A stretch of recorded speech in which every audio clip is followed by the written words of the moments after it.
ये कर लिया था हमने कल, arrangement of water tight bulkheads on ships.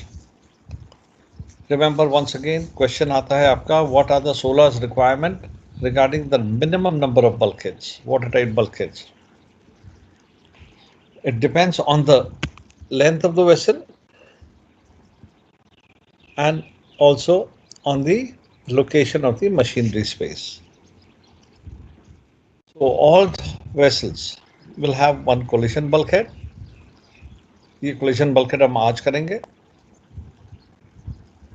Then we'll have an after peak bulkhead which protects and encloses the rudder trunk, stern tube को. And then we have a bulkhead in front and behind the engine room. So if the engine room is located aft, then the after peak bulkhead forms the after part bulkhead of the engine room. Hence, only one bulkhead required to be placed in front of the engine room. So आपका क्या हो जाएगा? 3 हो जाएंगे अगर आपका engine block aft में है. So collision bulkhead हो गया, after peak bulkhead हो गया, and one bulkhead in front of the engine room. ठीक है. And if you have engine space in the center, then you require one collision bulkhead here. You require after peak bulkhead. ये एक हो गया, ये 2 हो गया. Then you require one in front and one behind. ये 4 हो गए. Rest depending on the length of the vessel.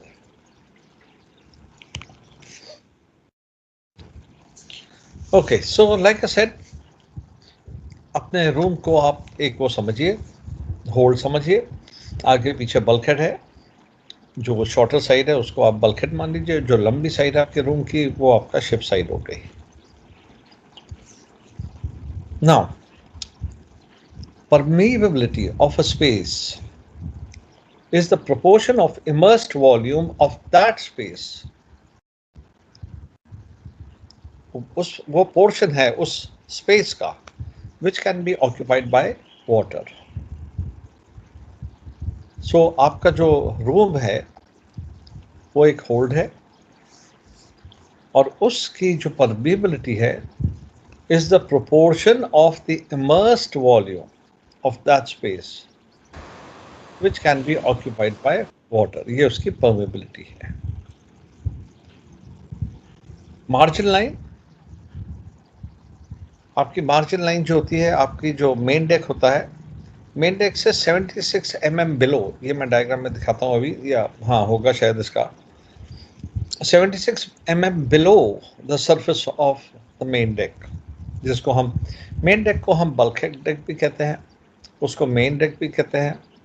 ऊपर उसको हम क्या कहते हैं, ये और एक नाम है इसका, कंटिन्यूस अपर डेक बोलते हैं, upper most continuous deck. Right, passenger ship में थोड़ा अलग होता है वो, बट ये एक इमेजिनरी लाइन होती है मेन डेक के नीचे, 76 mm below the upper surface of the bulkhead deck, running along the side of the vessel, and it is used for calculating flooding of hulls. तो ये है आपका, तो ये आपका मेन डेक है. यहाँ पूप डेक नहीं है, पहली वाली इमेज 1 है, ये इमेज 2 है. इमेज 1 में आपका वो नहीं है. तो ये आपकी जो लाइन दिख रही है ये आपका बल्कहेड डेक है, जो रेड वाली है. राइट, यहाँ पे मैंने ऐसे डाल रहा हूँ, ये आपका बल्कहेड डेक है. और अब जो मैं ब्लू से ड्रॉ कर रहा हूँ वो एक डॉटेड लाइन दिख रही है आपको, 76 mm below the bulkhead deck. So वो यहाँ से स्टार्ट हो रही है. इमेज 2 को देखिए, 76 mm below the bulkhead deck, फिर यहाँ पे आ रही है 76 mm below the bulkhead deck, फिर यहाँ भी 76 mm है, एंड यहाँ पे भी 76 mm below the bulkhead deck. अब इसको आप ज्वाइन कर दीजिए ऐसे. सो जो ब्लू लाइन है आपकी, That is your margin line. 76 mm. It is an imaginary line, along the ship side. 76 mm below the freeboard deck, या uppermost, not freeboard deck, uppermost deck, या bulkhead deck, या main deck. उसका जो upper surface है उससे. And it is used for the calculating the flooding of hulls. अब bulkhead deck क्या होता है? Passage ship में अलग होता है. Bulkhead deck on cargo ships, it is the main deck. But passenger ships में it has a different meaning. क्योंकि passenger ship में बहुत decks होते हैं. So it means the uppermost deck at any point in the subdivision length to which the main bulkheads of the ship and the shell are carried watertight. एक वो है. And the lowermost deck from which passenger and crew evacuation may not be impeded in any stage of flooding. तो उनके बीच में जितने भी डेक्स होंगे ना, उन सबको बल्कहेड डेक बोलेंगे. The uppermost, जहां पर आपका जो ट्रांसवर्स बल्कहेड है, it is carried water tight. मैं कोशिश करता हूं आपको समझाने की. तो लेट्स से ये आपका शिप है और ये आपका वेरियस डेक्स हैं. ये पैसेंजर शिप में बहुत सारे डेक्स होते हैं.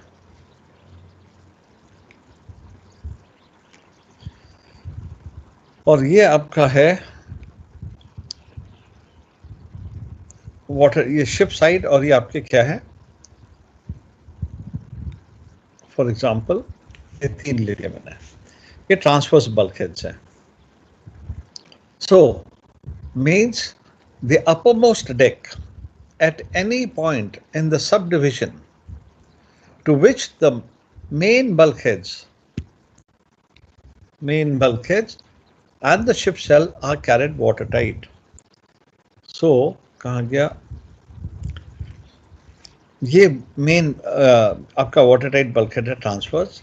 ये भी ट्रांसवर्स bulkhead है. It is carried watertight up to this deck. ये वाला it is carried up to here. तो ये भी आपका बल्कहेड डेक है, ये भी आपका बल्कहेड डेक है. ओके, इसके नीचे नहीं है. इसके नीचे लेट्स से रेड से दिखा, नहीं रेड से नहीं, येलो से दिखा रहा हूँ. इसके नीचे नहीं है. So your transverse bulkheads are carried water tight up to this deck. तो ये बल्कहेड डेक हो गया और ऊपर है ये बल्कहेड डेक हो गया. Okay, and the lowermost deck from which passenger and evacuation will not be impeded in any stage of flooding. So एक तो ये वाला डेक हो गया और एक ये वाला डेक हो गया. इन दो डेक्स में evacuation of the crew and passengers will not be impeded in any stage of flooding. तो ये आपके बल्कहेड डेक हो गए.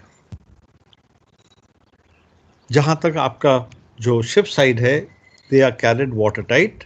ये आपके बल्कहेड है, ये दिखा रखा जो, they are watertight. So uppermost ये हो गया, एंड लोअर वाला ये नीचे वाला है. And the lowermost deck from which passenger and crew evacuation will not be impeded. मतलब पैसेंजर को और क्रू को इवैक्यूएट करने में पानी से आपकी जो एफर्ट्स है वो इम्पीड नहीं होंगी. So this is your bulkhead deck. And bulkhead deck may be stepped up. In cargo ship, the freeboard deck is taken as the bulkhead deck. Cargo ship में फ्री बोर्ड डेक होता है आपका main deck जो है, that is taken as your bulkhead deck. क्योंकि cargo ships में क्या होता है, let me show it to you. Cargo ship में ये आपका जहाज है, समझो ये आपका इंजन रूम बल्कहेड आ गया, और आपका जो बल्कहेड्स हैं वो ऐसे होते हैं, right from your double bottom tank up to the main deck. तो ये जो बल्कहेड्स है आपके वो शिप साइड से कनेक्टेड है, एंड कहां तक कनेक्टेड है, up to the main deck. So ये आपका हो जाएगा bulkhead deck on a cargo ship. Passenger ship में ये और ऊपर तक जा सकते हैं। सो लेट्स सी, ये पैसेंजर शिप है तो ये यहां तक वाटर टाइट है, इस वाले डेक में यहां तक है, इस वाले डेक में यहां तक है, वट एवर।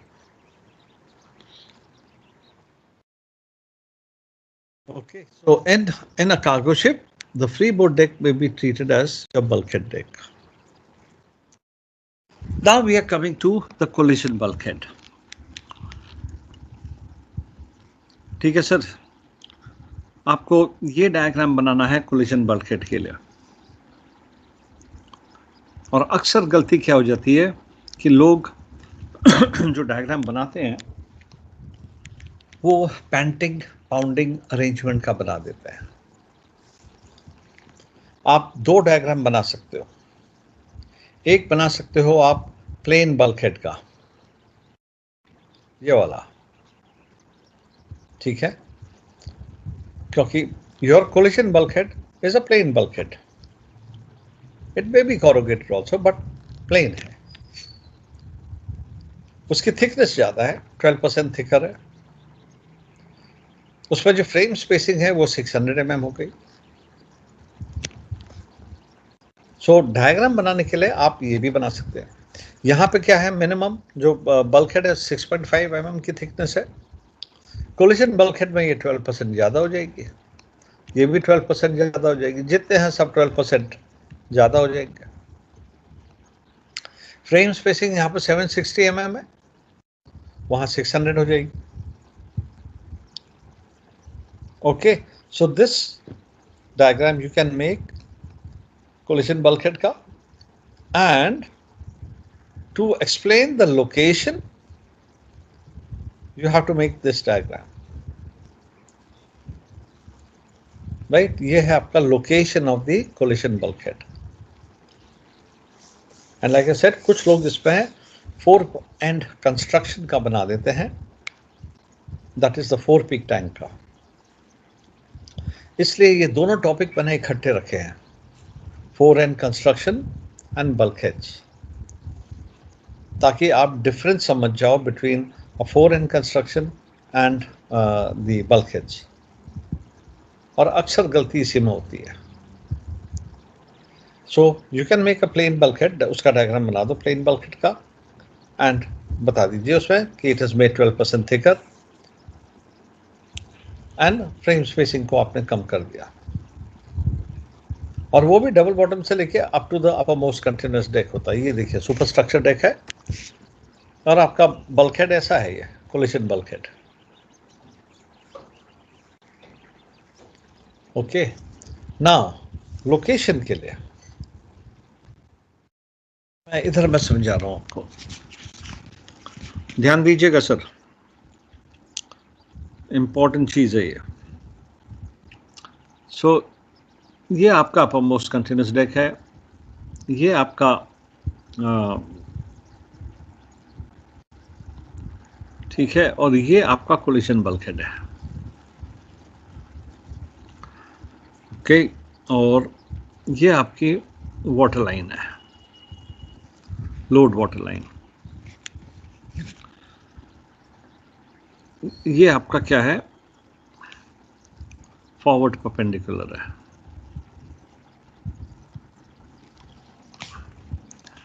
ठीक है। Now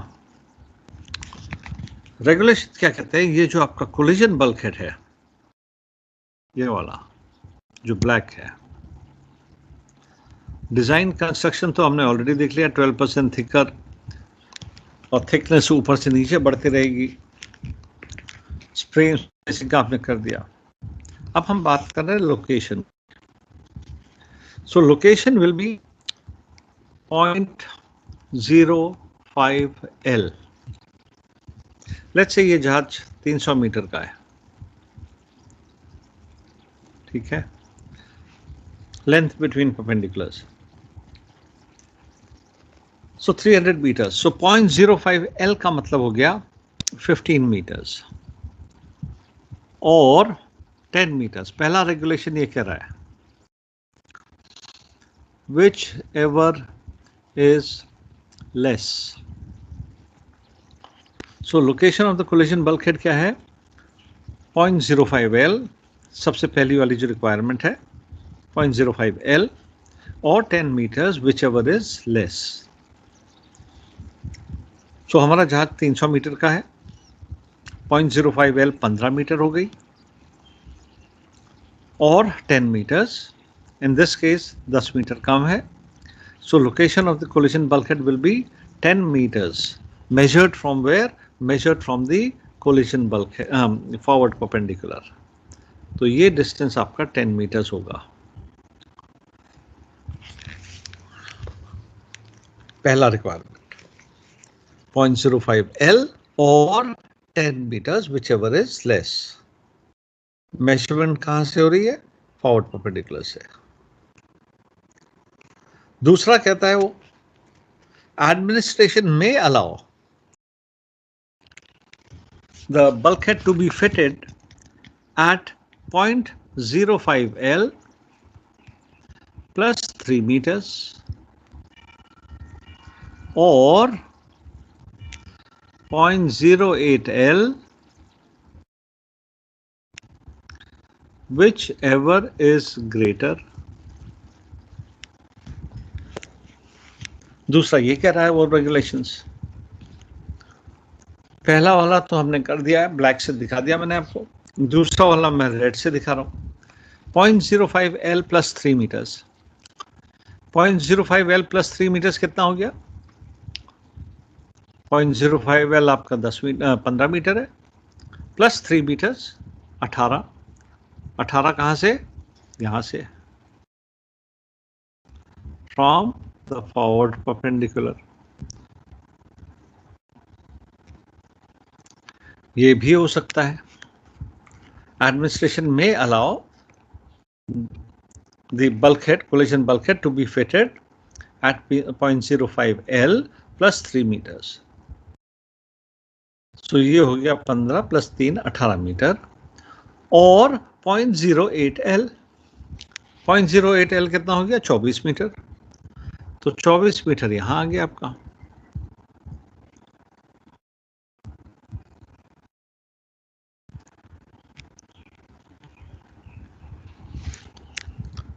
Whichever is greater। तो अब चॉइस शिप ओनर मैं हूं, तो मेरी चॉइस है कि मेरे को अलाउ कर दिया है 0.05 L plus 3 meters या 0.08 L whichever is greater। तो मैंने 24 वाला देख लिया, तो मैंने 24 मीटर कर दिया फ्रॉम द फॉरवर्ड परपेंडिकुलर। ये क्लियर है जी?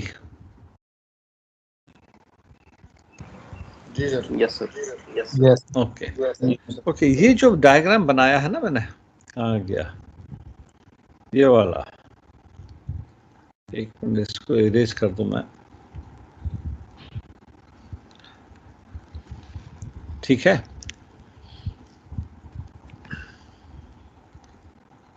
तो इसी डायग्राम को मैंने यहां पे कर रखा है।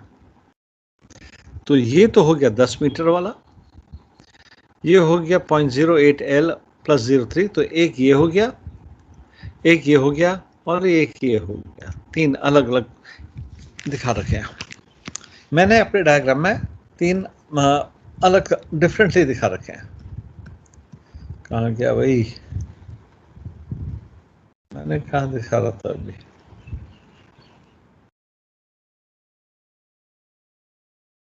ये है।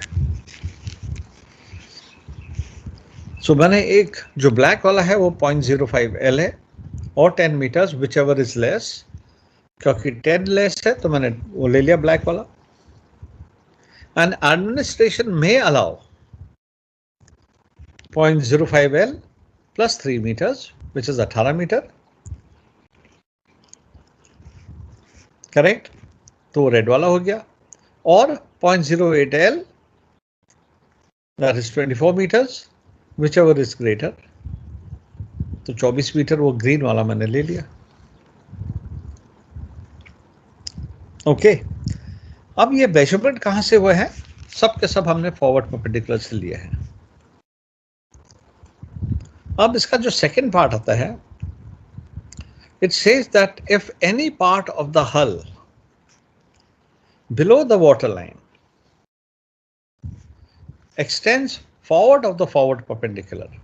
तो लेट्स से ये मैंने यहां पे वो डाल रहा हूं, एक बल्बस बार डाल रहा हूं.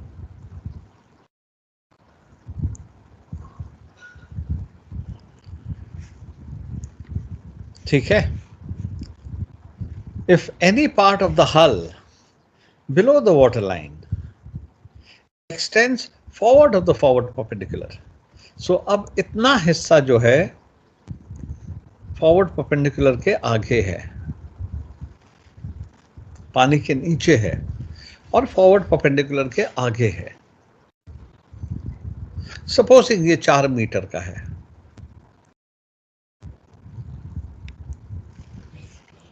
ठीक है. कौन सा वाला हिस्सा? बल्बस बाव का वो हिस्सा जो फॉरवर्ड परपेंडिकुलर से आगे है. नॉट द एंटायर बल्बस बाव, only that portion of the bulbous bow which is forward of the forward perpendicular. bulbous bow हो सकता है 7 मीटर 8 मीटर का हो, लेकिन खाली 4 मीटर जो है वो आगे है फॉरवर्ड परपेंडिकुलर के. तो अब ये जो मेजरमेंट्स आपने लिए हैं 10 मीटर 18 मीटर 24 मीटर, ये हमने कहां से लिए थे? फॉरवर्ड परपेंडिकुलर से. अब हम उनको फॉरवर्ड परपेंडिकुलर से नहीं लेंगे. अब कहां से लेंगे? उसके लिए भी रेगुलेशन है. अब वो लेंगे हम नंबर 1, मिड लेंथ जो एक्सटेंशन है of extension, mid length of the extension. Mid length of the extension क्या है? 2 मीटर है. राइट. 4 मीटर का एक्सटेंशन है तो मिड लेंथ आपकी 2 मीटर हो गई. और 0.015 एल. 0.015 एल क्या है? 1.5%. एल क्या है? 300 मीटर्स. तो ये हो गया आपका 4.5 metres.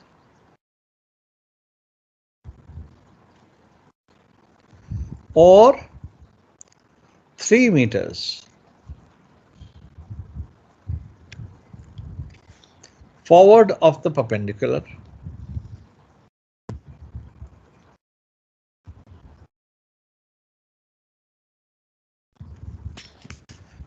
Whichever gives the least reading. जो लीस्ट रीडिंग देता है ये मेजरमेंट वहां से किए जाएंगे. सो ये 18 मीटर 10 मीटर 24 मीटर जो हम मेजरमेंट कर रहे थे पहले, we were doing it from the forward perpendicular. Now we have a bulbous bow which is extending 4 meters forward of the perpendicular. तो अब जो हम मेजरमेंट करेंगे 10 मीटर का, वो कहां से करेंगे? Mid length of the extension. तो अब जो 10 मीटर में मेजर कर रहा हूं, मैं अब आपको हाइलाइटर से दिखा रहा हूं बोल्ड करके. अब जो 10 मीटर में मेजर करूंगा वो कहां से मेजर करूंगा? यहां से.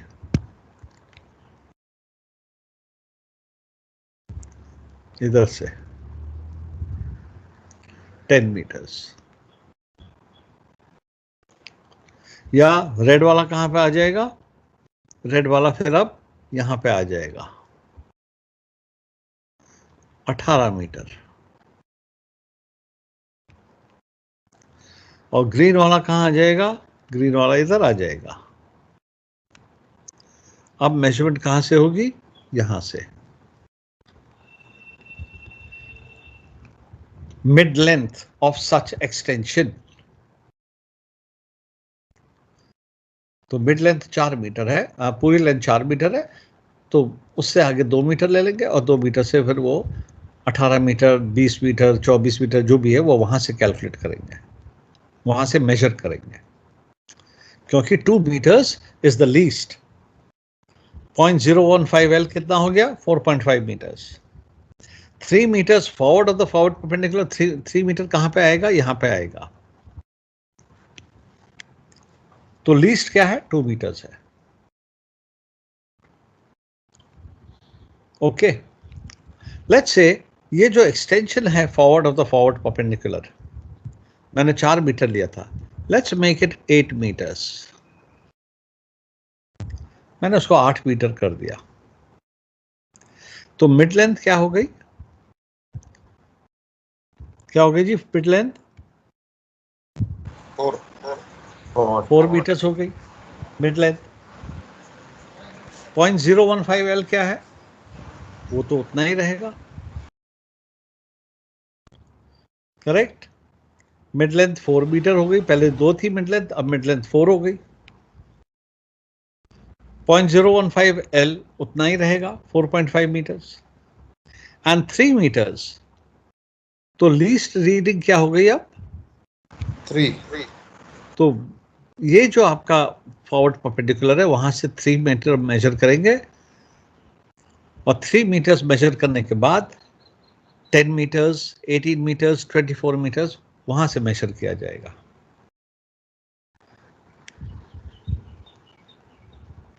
ठीक है, सो सबसे 2 चीजें हैं इसमें। 1, लोकेशन क्या होगी? 0.05 एल और 0.015 एल, 0.05 एल प्लस 3 मीटर्स, और 0.08 एल whichever is greater, या 0.05 एल और 10 मीटर्स whichever is less। तो डिस्टेंस तो ये हो जाएगा from the forward perpendicular, measurement करेंगे फॉरवर्ड परपेंडिकुलर से। But if any part of the हल below the water line, now we are not talking about this part which is above the water line, हमारा जो forecaster deck है उसकी बात नहीं कर रहे। Any part of the hull below the water line extends forward of the forward perpendicular, तो अब जो मेजरमेंट्स जो हम करेंगे, जो हम मेजर करेंगे 8 मीटर, 10 मीटर, व्हाटएवर, वो फॉरवर्ड परपेंडिकुलर से नहीं होगा। It will be from mid length of the extension forward of the perpendicular, 0.015 L forward, that is 4.5 meters forward of the perpendicular, or mid 3 meters, whichever gives the least reading. Let's say हम इसको 10 metre ले लेते हैं। ये जो extension है हमारा, ये मैंने हाइपोथेटिकली हमने 10 मीटर ले लिया,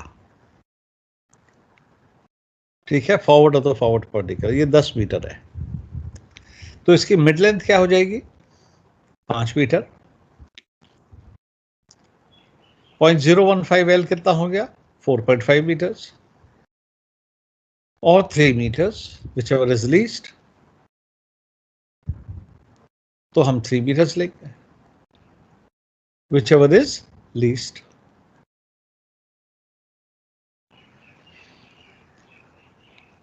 ठीक है सर, अब बहुत कंफ्यूजन हो गया, फिर से बनाऊं? एक मिनट मैं आपको फिर से बना देता हूं, आप इसको पढ़ लीजिए पहले, आपके समझ में आ जाएगा। ये डायग्राम बनाना है आपको, और थियरी क्या लिखनी है? A collision bulkhead shall be fitted which shall be watertight up to the bulkhead deck main deck तक वाटर टाइट रहेगा वो. Bulkhead shall be located at a distance of from the forward perpendicular not less than 0.05 L or 10 meters, whichever is least. उससे कम नहीं, मतलब 9 metre नहीं कर सकते हो आप. हाँ, अगर 0.05 L आपका 10 मीटर से कम आता है तो तब 9 मीटर कर सकते हो. बट 0.05 L से कम नहीं होगा. Then and except as may be permitted by the administration, अगर एडमिनिस्ट्रेशन अलाउ करता है तो, एडमिनिस्ट्रेशन मतलब आपका जो फ्लैग स्टेट है या क्लास 1 सोसाइटी है वो, then you can fit it at 0.08 L or 0.05 L plus 3 meters, whichever is greater, अगर अलाउ कर रहा है तो. Second part, if any part of the hull below the water line extends forward of the forward perpendicular, example bulbous bow, तो वो जो distance का measurement कर रहे थे, जो पहले फॉरवर्ड परपेंडिकुलर से कर रहे थे, आप कहां से करेंगे? Mid length of such extension at a distance of 0.015 L forward of the perpendicular or at a distance of 3 meters forward of the perpendicular, whichever gives the smallest measurement.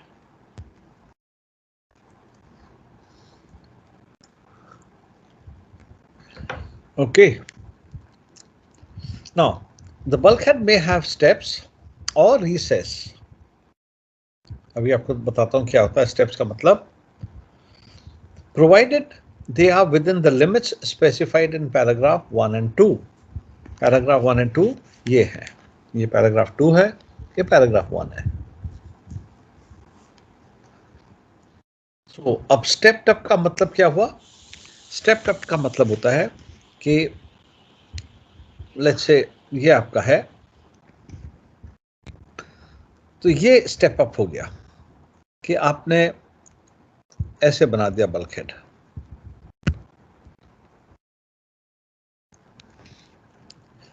Right, ये आपका फॉरवर्ड परपेंडिकुलर है. आपका जो collision bulkhead है वो ऐसा है, और ये आपका क्या है? Forward perpendicular. सो आप ऐसा कर सकते हैं स्टेप्ड अप.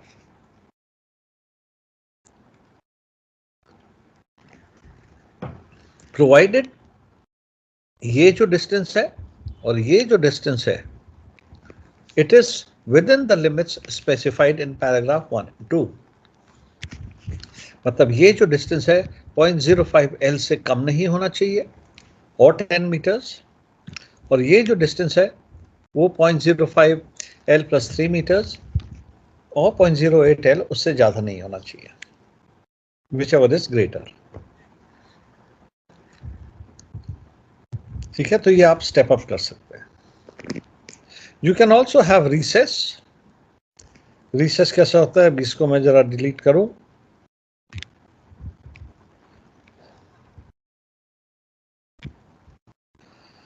रिसेस होता है कि ये आपका बल्कहेड है, मैंने ऐसे बना रखा है कोलिजन बल्कहेड, बीच पर हमने रिसेस डाल दिया है.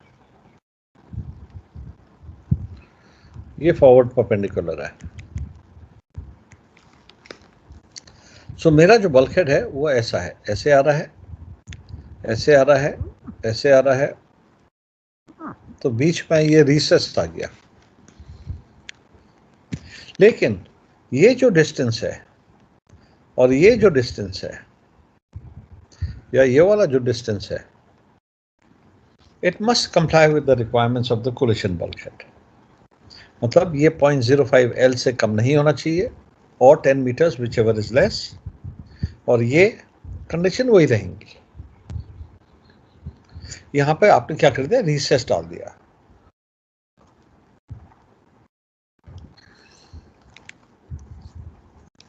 Okay, So the bulkhead may have steps or recess, but within the limits prescribed in. Now, no doors, manholes are permitted in the collision bulkhead. ये कंस्ट्रक्शन की बात में आ रहे हैं. आपका जो कोलिशन बल्कहेड है उसमें कोई भी ओपनिंग्स, कोई भी डोर्स, मैनहोल्स कुछ नहीं होना चाहिए. हाउएवर, एक ओपनिंग कर सकते हैं आप to deal with the liquid in the 4-peak tank. So ये आपका बल्कहेड है, 4 पार्ट है. ये आपका कोलिशन बल्कहेड है.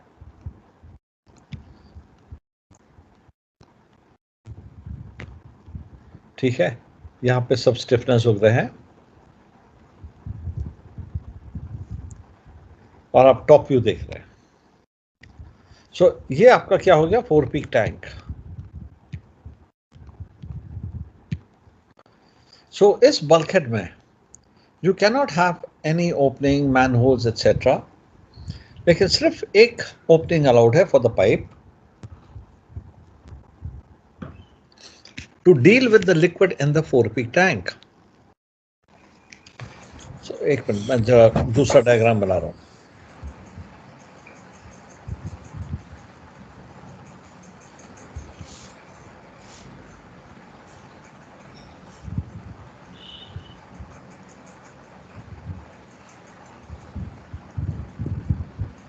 ये आपका है 4-peak टैंक.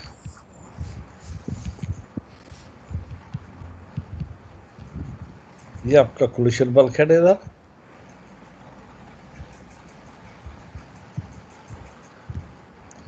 ये है आपका collision bulkhead. So only one opening is allowed to deal with the liquid in the 4-peak tank. तो यहां पे सिर्फ पाइप के लिए एक ओपनिंग अलाउड है.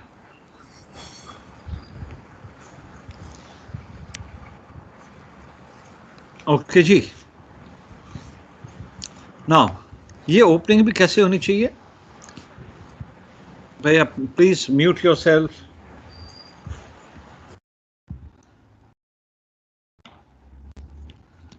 सो यहां पे एक ओपनिंग अलाउड है और is to deal with the liquid in the 4-peak tank. और इसका जो वाल्व होगा वो वाल्व फिटेड होगा अंदर को. यहां भी फिटेड हो सकता है और पीछे के साइड में भी फिटेड हो सकता है. कहीं पे भी फिट कर सकते हो आप. कोलिशन बल्कहेड में उसको वेल्ड किया जा सकता है, either inside the 4-peak tank or outside the 4-peak tank. And this valve has to be operated by a spindle valve above the freeboard deck. इस वाल्व को ऑपरेट करने के लिए आपके पास ऊपर एक स्पिंडल होना चाहिए, आइदर ऑन दिस साइड और ऑन दिस साइड, जहां भी फिट कर रहे हो, to be operated by a spindle above the freeboard deck. ये क्या है आपका फ्रीबोर्ड डेक है, ये आपका मेन डेक है. ठीक है. So you can have a valve fitted inside the 4-peak tank welded to the bulkhead, और you can have a valve fitted outside of the 4-peak tank. But उसको operate करने के लिए आपका जो वाल्व रहेगा, वो जो स्पिंडल रहेगा, वो ऊपर रहेगा अबव द फ्रीबोर्ड डेक. और अगर आप वाल्व को फिट कर रहे हैं यहां पे, that is outside of the 4-peak tank, then this space जहां पे आप ये वाल्व फिट कर रहे हैं, it should not be a cargo space. It should be accessible under all service conditions, and it should not be fitted in a cargo space. और valve जो बनता है आपका, वो कास्ट आयरन या माइल्ड स्टील का नहीं बनेगा, वो ब्रास का कुछ ऐसा रहेगा, सो दैट करोजन ना हो उसमें.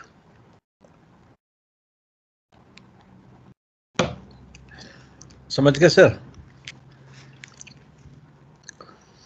So only one Yes, opening sir. is allowed. Only one opening is allowed. And to deal with the liquid in the 4-peak tank, उसके लिए भी स्ट्रेंथनिंग करनी पड़ती है. ऐसे ही नहीं है कि छेद कर दिया, डाल दिया उसको, पाइप को.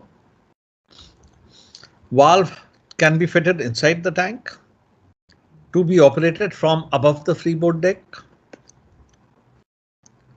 Valve can be fitted on the other side of the tank, provided it is not a cargo space and provided it is accessible under all service conditions. Right, and the valve has to be made of brass or some bronze like, but not mild steel or cast iron type. Agar 4-peak is divided into two parts to hold two different types of liquids. अभी तक तो हम एक ही बात कर रहे थे कि एक ही उसमें डिवाइड कर रखा है. But if the 4-peak is divided into two parts to hold two different types of liquids, then the administration may allow installation of another pipe जिसकी रिक्वायरमेंट बिल्कुल ऐसी ही होंगी जैसे पहले वाली की थी, सेम मैनर. और वो तब अलाउ करेगा when the administration is absolutely sure कि इस साइड का जो लिक्विड है उसको हैंडल करने के लिए कोई और तरीका है ही नहीं. When there is no other practical method of dealing with the liquid in the other tank, तब administration may allow piercing the collision bulkhead with another pipe.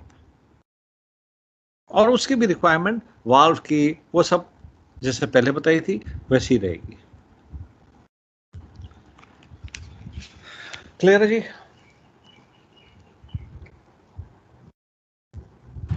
Yes, yes. Okay, so now let's go through the theory part of it. So, कहाँ गया?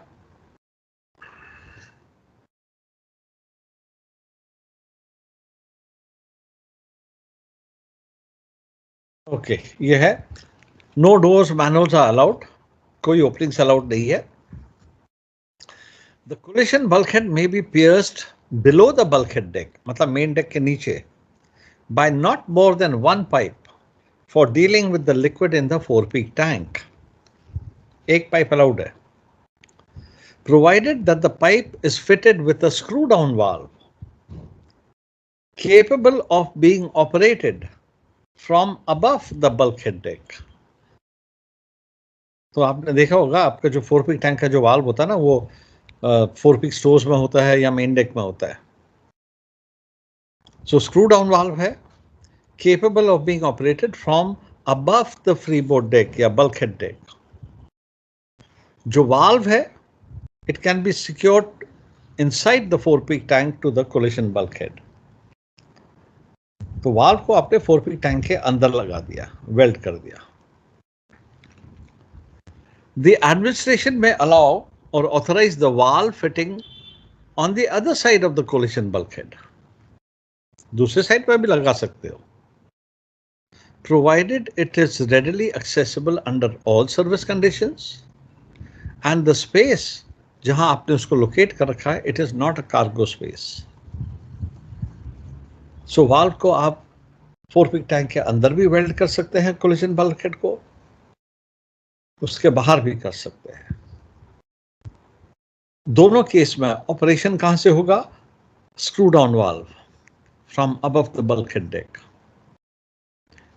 और अगर आप 4-peak tank के बाहर लगा रहे हो तो जहां पे वो फिट कर रहे हो आप उसको, it should be readily accessible for repairs maintenance and that space should not be a cargo space. और जितने भी वाल्व्स है सब स्टील के, ब्रॉन्ज के बनेंगे. Approved material, cast iron similar material not acceptable. Okay, ये तो एक पाइप की बात कर रहे हैं. Now if the 4-peak tank is divided into two to hold two different types of liquids, तो administration may allow the collision bulkhead to be pierced below the bulkhead deck by two pipes, each fitted as required. Paragraph 5.1 में जो हमने discuss किया था वैसा ही, provided administration is satisfied कि और कोई ऑल्टरनेट मेथड है ही नहीं, तो तब वो अलाउ कर देगा कि आप और एक ओपनिंग बना सकते हो in the collision bulkhead below the bulkhead deck. Okay, all pipes running through bulkhead must be flanged. वो मैं आपको दिखा देता हूँ वो किस टाइप के होते हैं. इस टाइप का होता है आपका.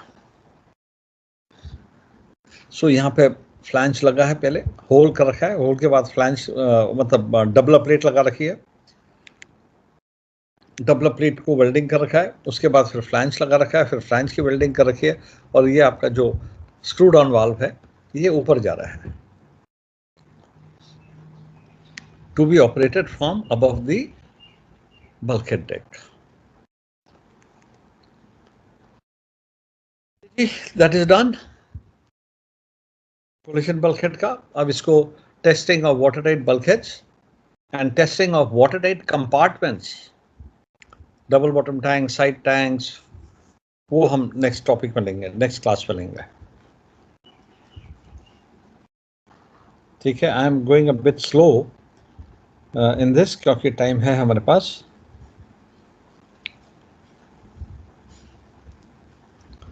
Any questions? No sir. Okay जी, रिकैप कर लीजिए थोड़ी देर.